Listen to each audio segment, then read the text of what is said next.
So, who are the sheep in John 10? A quick recap. This is part 2, by the way.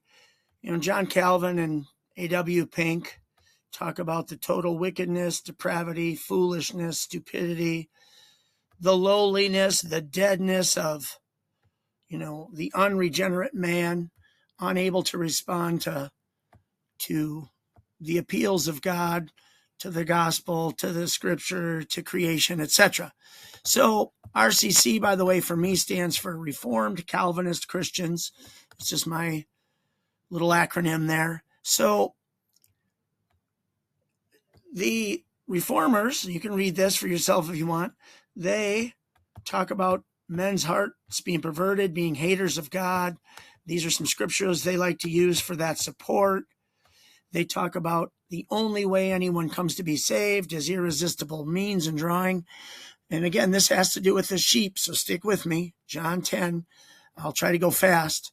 So, for John 10, my argument right here, how can Jesus talk as if he's having a relationship with these sheep that are about to hear his voice or that will someday hear his voice and respond? It just seems like there's a disconnect. Maybe I'm just missing something that the Calvinist reformers might teach. But if these are sinful sheep, totally dead and reprobate, no relationship has begun, right? Because he says that they hear his voice and they will follow. They don't have the relationship yet. They still need to be regenerated. Ezekiel 36:26, right? New heart.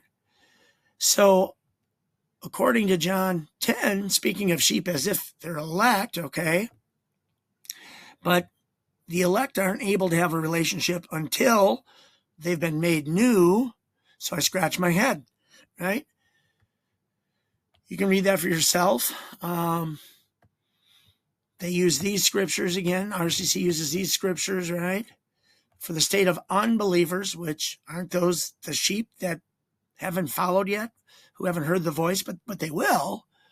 Here's those verses printed out, verses 3 and 12, Ephesians 2, verse 3, verses 12. See those. So the question remains for me, how is it possible that Jesus uses this intimate relationship language, John 10, 14, 15, but they're dead, they're reprobate, they're totally separate, they're alienated. Yet all this relationship language and intimate father-son relationship talk, that's very weird. Could we continue to argue against Reformed Calvinists? And when I say argue, just questions, right? Head scratchers, food for thought. Is there a second group of sheep?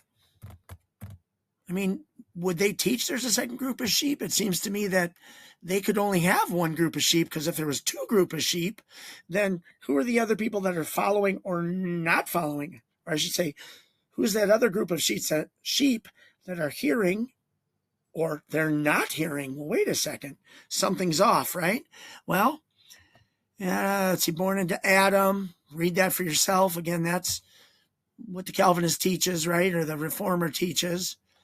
So no intimate relationship is possible till God irresistibly makes them alive, makes them new creatures with new hearts, couldn't listen to the voice. So what is Jesus talking about?